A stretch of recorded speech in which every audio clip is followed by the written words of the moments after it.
Hello guys, समृद्धि civil services में आप सभी का स्वागत है। आज हम जीके के महत्वपूर्ण पार्ट की बात करने जा रहे हैं, जिसमें हम कर्नाटक राज्य को लिए हुए हैं। कर्नाटक राज्य से जितने भी महत्वपूर्ण प्रश्न बनते हैं, लगभग 33 क्वेश्चन इसमें भी हैं। 33 क्वेश्चन है इसमें। इन सभी क्वेश्चनों पर हम चर्चा करेंगे।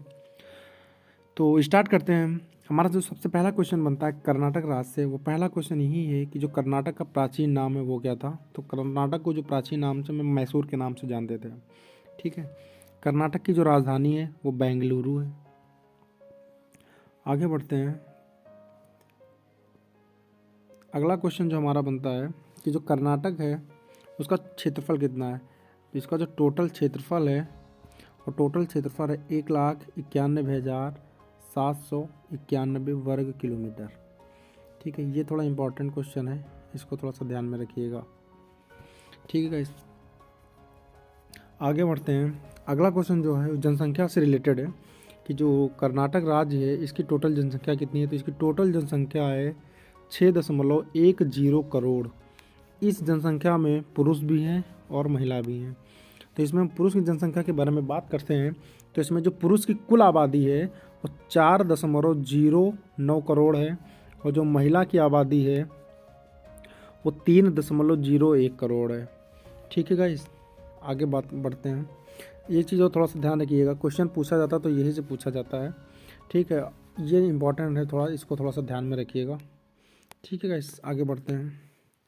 ये जो साक्षरता है इससे भी इम्पोर्टेंट क्वेश्चन है कि पूछ लिया जाता है कि जो कर्नाटक राज्य है, कर्नाटक राज्य की कुल साक्षरता दर कितनी है। तो 75.4% है। इसमें जो पुरुष की साक्षरता दर है वो 82.5% है और जो महिला की साक्षरता दर है वो 68.1% है।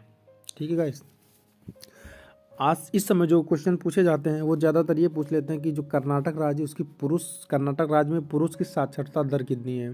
जैसे पहले क्वेश्चन ज़्यादातर पूछा जाता था कि जो केरल राज्य है, केरल राज्य की कुल साक्षरता दर कितनी है। ठीक है, तो उसमें अब जैसे क्वेश्चन ये पूछा जाता है कि कोई भी राज्य है, जैसे कोई भी राज्य है उससे अगर पूछ लेता है कि इस राज्य की पुरुष की साक्षरता दर क्या है और महिला की साक्षरता दर क्या है, तो ये चीज़ थोड़ा सा ध्यान रखिएगा। ठीक है, ये थोड़ा इम्पोर्टेंट फैक्ट है। आगे बढ़ते हैं। अगला क्वेश्चन है, बात करते हैं लिंगानुपात के बारे में। तो जो कर्नाटक राज्य है इसकी जो लिंगानुपात है वो 973 महिलाएं प्रति 1000 पुरुष पर हैं। इससे पहले वाली वीडियो में मैंने यही समझाया था कि जैसे जैसे कि 1000 पुरुष हैं। ठीक है, 1000 पुरुष पर 973 महिलाएं हैं। ठीक है, आगे बढ़ते हैं। इसकी जनसंख्या घनत्व के बारे में बात करते हैं। तो जिसका जनसंख्या घनत्व है वो 319 व्यक्ति प्रति वर्ग किलोमीटर है। मतलब 1 किलोमीटर के एरिए में 319 व्यक्ति निवास करते हैं। ठीक है, आगे बढ़ते हैं। अगला क्वेश्चन है कि इसकी जो मुख्य भाषा है कर्नाटक राज्य की, थोड़ा पेन खराब हो गया है हमारा। इसकी जो मुख्य भाषा है कर्नाटक राज्य की तो वो है कन्नड़। ये थोड़ा पेपर में बहुत कम पूछा जाता है क्योंकि आदमी ध्यान देता है कर्नाटक, फिर कन्नड़ याद हो जाता है जल्दी। ठीक है, तो बट ये चीज़ थोड़ा सा ध्यान रखिएगा। चलिए आगे बढ़ते हैं क्वेश्चन नंबर 9 की तरफ। अगला क्वेश्चन ये है कि जो कर्नाटक का उच्च न्यायालय है वो कहाँ है। बेंगलोर में है। ठीक है, इम्पॉर्टेंट है, इसको भी थोड़ा सा ध्यान रखिएगा। ठीक है, क्योंकि जो कॉन्स्टिट्यूशन में क्वेश्चन पूछे जाते हैं वो कॉन्स्टिट्यूशन से रिलेटेड क्वेश्चन है, ये क्वेश्चन बन सकता है। अगला क्वेश्चन है कि जिसमें ज़िले हैं वो कितने हैं। वो टोटल 30 ज़िले हैं। ठीक है गाइस, ये भी इंपॉर्टेंट है, पूछ लिया जाता है कि कर्नाटक ज़िले में कितने ज़िले, कर्नाटक जो राज्य उसमें कितने ज़िले हैं, या केरल राज्य उसमें कितने ज़िले हैं, या पूछ लिया जाता है गुजरात राज्य में कितने ज़िले हैं, ये पूछा जाता है। लेकिन जैसे कि एग्जाम्पल तौर पर जैसे कर्नाटक में एग्ज़ाम हुआ तो कर्नाटक में जिससे एग्ज़ाम हो तो उससे पूछ लेता है कि कर्नाटक में कुल कितने ज़िले पाए जाते हैं।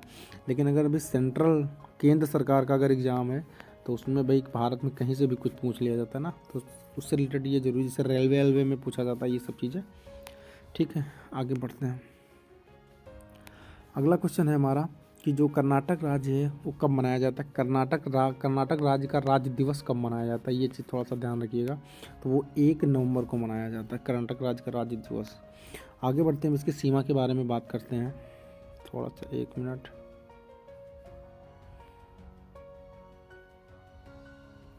चलिए, इसकी सीमा के बारे में अगर हम बात करेंगे तो जैसे ऐसे थोड़ा डायरेक्शन में समझते हैं। थोड़ा पेन ख़राब हो गया है।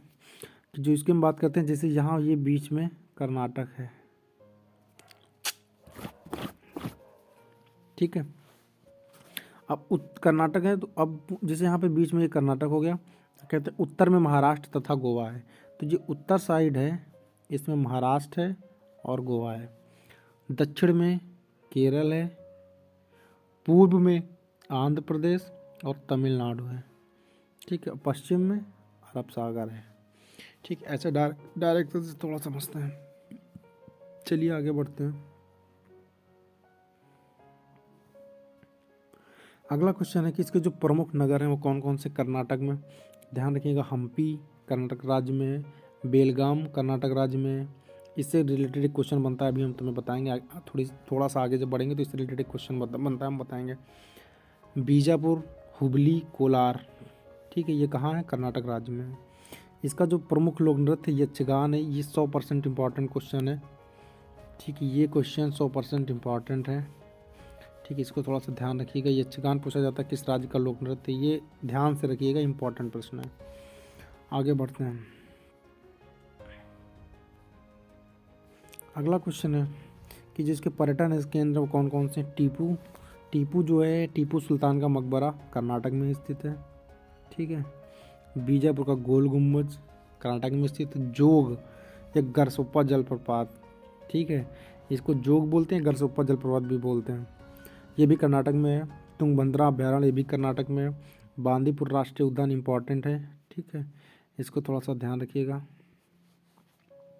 अगला क्वेश्चन है रमण अनुसंधान केंद्र। ये जो क्वेश्चन है, ये दोनों अब आने वाले एग्जाम में ये पूछे जा सकते हैं, ठीक। नागलहोर राष्ट्रीय उद्यान है मैसूर पैलेस है, ये इंपॉर्टेंट क्वेश्चन है, मैसूर पैलेस, इसको भी ध्यान में रखिएगा, ठीक है। आगे बढ़ते हैं। अगला क्वेश्चन है हमारा कि जिसका विधानमंडल है वो कैसा है। तो जो कर्नाटक राज्य है, कर्नाटक राज्य का जो विधानमंडल है वो द्विसदनात्मक है, ठीक है गाइस। अगला क्वेश्चन है कि जो विधानसभा में सदस्यों की संख्या कितनी है। तो कर्नाटक राज्य की जो विधानसभा है उसमें 224 सदस्य हैं। फिर आगे बात करते हैं विधान परिषद में सदस्यों की संख्या कितनी है। तो 75 सदस्य विधान परिषद में मौजूद हैं वर्तमान में। अगला क्वेश्चन है कि लोकसभा सदस्यों की संख्या कितनी है। तो 28। लोकसभा में टोटल कर्नाटक राज्य से 28 व्यक्ति हैं। फिर बात करते हैं राज्यसभा के बारे में। राज्यसभा में कुल सदस्य 12 हैं कर्नाटक राज्य से। और फिर आगे बात करते हैं इसके राजकीय पशु के बारे में। तो हर एक स्टेट का एक राजकीय पशु होता है, वैसे कर्नाटक राज्य का भी एक राजकीय पशु है, उसका नाम है सिलेंडर लोरिस, ठीक है। इसको आप ज़रा एक बार गूगल करिएगा, ठीक है, गूगल करके देखिएगा कि देखने में कैसा लगता है। आगे बढ़ते हैं। अगला क्वेश्चन हमारा है कि जो राजकीय पक्षी है कर्नाटक राज्य को, क्या वो धनेश है। ये भी हर एक राज्य का राजकीय पक्षी होता है, राजकीय पुष्प होता है, राजकीय पशु होता है, वैसे कर्नाटक राज्य का राजकीय पक्षी धनेश है। आगे बात करते हैं इसके प्रथम मुख्यमंत्री के बारे में। तो कर्नाटक राज्य के प्रथम मुख्यमंत्री थे केसी रेड्डी। और इसके राज्यपाल के बारे में बात करते हैं तो इसके प्रथम राज्यपाल थे एच.जे. वाडियार। ये इंपॉर्टेंट क्वेश्चन है, क्वेश्चन पूछा जाता है ये वाला। अगला क्वेश्चन जो है वो बहुत इंपॉर्टेंट है, थोड़ा सा ध्यान से देखिएगा इसको, ठीक है, 1 मिनट। अगला क्वेश्चन है कि जो महात्मा गांधी ने एकमात्र कांग्रेस अधिवेशन की अध्यक्षता कब की थी। तो 1924 में की थी। कहाँ पे की थी, वो बेलगाम में की थी। अभी आपसे पहले बताया था ना कि इससे रिलेटेड क्वेश्चन बनता है, बताएंगे। तो महात्मा गांधी ने एकमात्र कांग्रेस अधिवेशन की अध्यक्षता जो की थी 1924 में बेलगाम में की थी। ये इंपॉर्टेंट क्वेश्चन है। अगला क्वेश्चन है कि जो भारत का सबसे बड़ा जलप्रपात जोग, अभी आगे बताया था कि एक जोग है, इसको गरसोप्पा के नाम से भी जानते हैं, ये कहाँ पर स्थित है। तो ये मैसूर में स्थित है, कर्नाटक राज्य के मैसूर में स्थित है, ठीक है गाइस। आगे बढ़ते हैं। अगला क्वेश्चन जो है कि पूछा जाता है कि जो बेंगलुरु को भारत के इलेक्ट्रॉनिक नगर तथा सिलिकॉन सिटी के रूप में जाना जाता है। अब ध्यान से देखिएगा, यहाँ पर थोड़ा एक क्वेश्चन ये इंपॉर्टेंट बनता है कि सिलिकॉन सिटी के नाम से किसे जाना जाता है। बेंगलुरु को जाना जाता है। इलेक्ट्रॉनिक नगर किसे जाना जाता है? तो बेंगलुरु राज्य को जाना जाता है। ठीक है, सॉरी, बेंगलुरु को जाना जाता है। आगे बढ़ते, कर्नाटक का जो रत्न है मैसूर को कहा जाता है। ये इम्पोर्टेंट क्वेश्चन है। ठीक है, ये महत्वपूर्ण प्रश्न है। कर्नाटक को मैसूर कहा जाता है। आगे बढ़ते हैं। अगला क्वेश्चन ये है कि जो विश्व का सबसे बड़ा विशाल गुम्बज है, गोल गुम्बज जिसको बोलते हैं, देखो यहाँ पे लिखा भी है गोल गुम्बज, वो कहाँ पर स्थित है? बीजापुर में स्थित है। ठीक है, आगे बढ़ते हैं 30 नंबर प्रश्न की ओर। 30वां प्रश्न हमारा कि जो भारत का बगीचा किसे कहा जाता है? तो वो बेंगलुरु को कहा जाता है। ठीक है, महत्वपूर्ण क्वेश्चन है, इंपॉर्टेंट, ये चीज़ ध्यान रखिएगा कि जो भारत का बगीचा है किसे कहा जाता है? बेंगलुरु को कहा जाता है। अगला क्वेश्चन 31 नंबर है कि स्वतंत्रता के पश्चात 1956 में नए एकीकृत राज्य का गठन किया गया। मतलब स्वतंत्रता के बाद 1956 में कर्नाटक राज्य का गठन किया गया। ठीक है, पेन खराब हो गया है थोड़ा। आगे बढ़ते हैं। एक इम्पॉर्टेंट क्वेश्चन ये भी है, इसको थोड़ा सा ध्यान में रखिएगा, ये वाला। ठीक, 32 नंबर क्वेश्चन है कि जो 1973 में मैसूर का नाम बदल कर कर्नाटक रखा गया। मतलब कहने का ये कि ये जो 1973 के पहले, ठीक है, इसको मैसूर के नाम से जाना जाता था।